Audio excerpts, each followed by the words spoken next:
Je voudrais dire à la fois mes remerciements et mes félicitations. Je te remercie à Tepa pour l'invitation. Et je remercie toute l'équipe en fait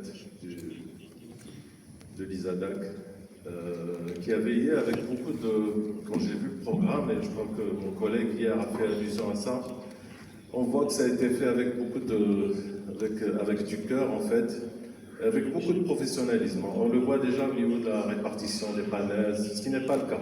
Parce que souvent, on passe du coq à l'âne, alors que là, on sent vraiment la main de l'artisan. Et je salue à la fois ce professionnalisme, cette rigueur scientifique.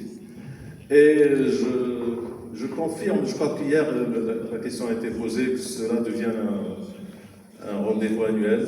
Je crois que ce serait une excellente chose, que les chercheurs, pas qu'au théâtre, mais dans les arts visuels, parce que sinon je serais un intrus parmi vous, moi qui viens de la recherche en cinéma et de la pratique pédagogique depuis un moment. Ce serait intéressant qu'il y ait ce dialogue en fait entre les arts. Je voudrais, si vous permettez, en guise d'introduction, et avec une touche personnelle, comme ça a été fait par mon collègue hier, vous parler un peu du sujet, notamment de celui qui intéresse le panel, à savoir, je ne vais pas dépasser les 5 minutes, hein, je vous rassure. Je reste dans les marges.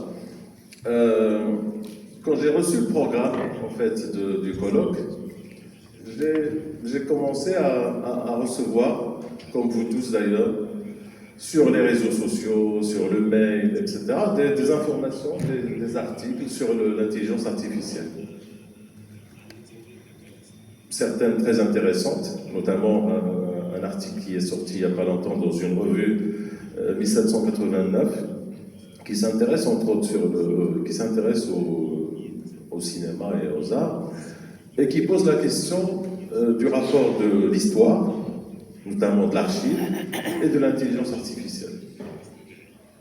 Parce qu'aujourd'hui, même quand on n'a pas d'archives sur une époque déterminée, on peut les fabriquer. Ça, c'est une première question. Et donc, moi, la question que je me pose, c'est que ce débat, et bien sûr, l'intelligence artificielle, ça touche aujourd'hui tous les aspects de la vie. On a des collègues qui répondent aux mails grâce à ChatGPT. Ils ne prennent plus le temps de répondre, d'écrire. Il n'y a plus de rapport humain. C'est un rapport plus... peut-être que le mail que je reçois est aussi fait avec ChatGPT. Donc ça concerne tous les aspects de la vie, à la fois intellectuelle, mais aussi la vie de tous les jours. Mais il y a des questions, et donc on est dans une sorte de ce que j'appellerais une normalisation. L'intelligence artificielle est devenue un élément. Certains appellent ça un adjuvant, un soutien, un confident. Hier, notre amie, la chercheuse chinoise, avait parlé, on se permet même d'avoir des amoureux, moins les problèmes en amour sur l'intelligence artificielle. Et donc on est dans une phase de normalisation.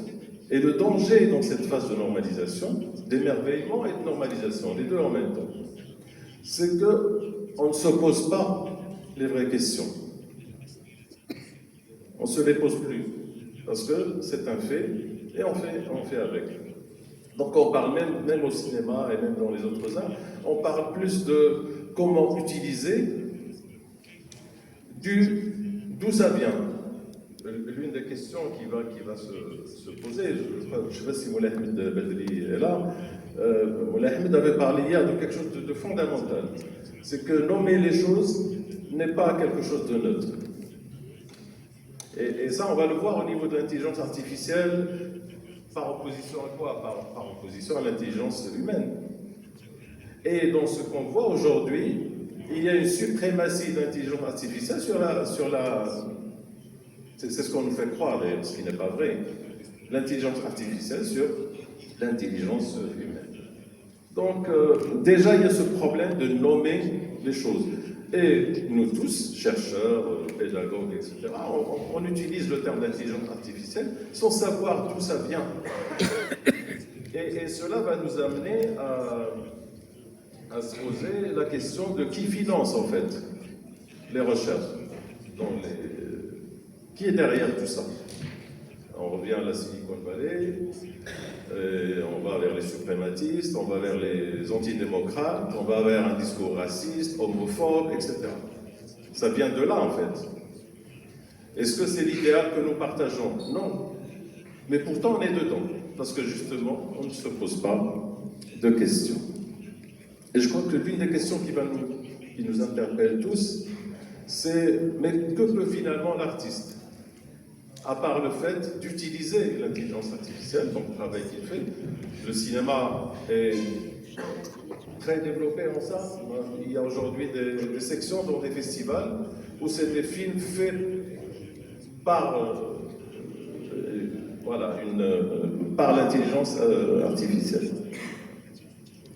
Et la deuxième question importante, c'est quels sont ce qu'on pourrait appeler les glissements des paradigmes artistiques et scolaires aussi, de la transmission, parce qu'il faut en parler. Est-ce que l'intelligence artificielle, parce que c'est ce qu'on nous fait croire, est-ce que l'intelligence artificielle peut remplacer l'artiste? Parce qu'on nous dit aujourd'hui, je parle du cinéma, que demain on n'aura plus besoin d'une équipe de tournage. On n'aura plus besoin de ça. Donc l'intelligence artificielle va nous faire des films. Il suffit de créer un prompt. On reviendra sur cette question, je crois. Et l'intelligence artificielle se charge de nous proposer un film.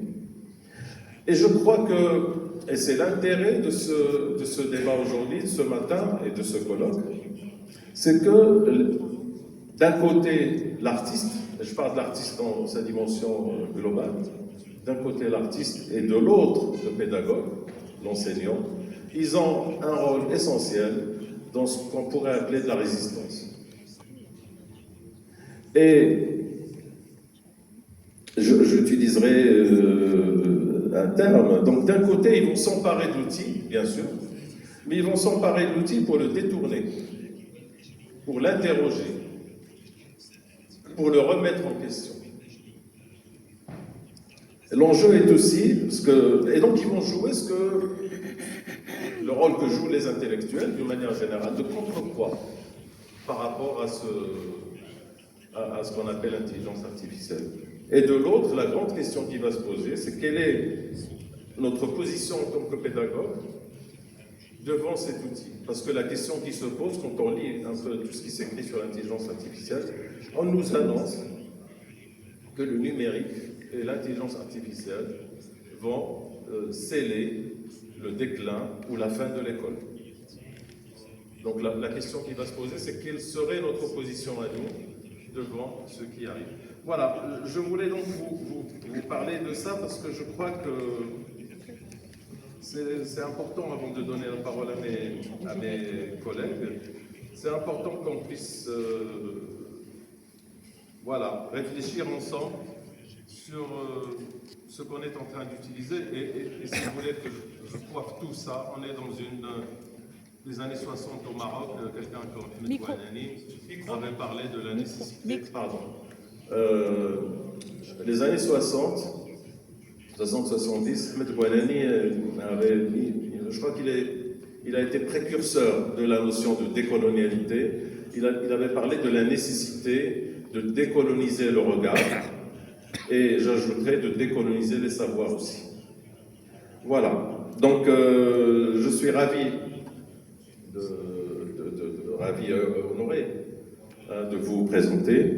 Alors, j'ai reconnu le premier jour quand on s'est croisés qu'on s'est déjà rencontrés dans un autre haut lieu de culture et de théâtre, chez notre ami Khalid Amin à Tanger. Et je sais que vous faites aussi partie, depuis 2025, de l'équipe scientifique du Performing Tanger. Alors, Albert Long est un chercheur dont les travaux se situent à l'intersection de l'art, de la technologie et de la performance.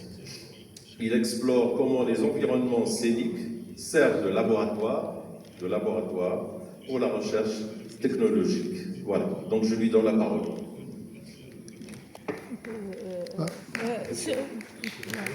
Ouais.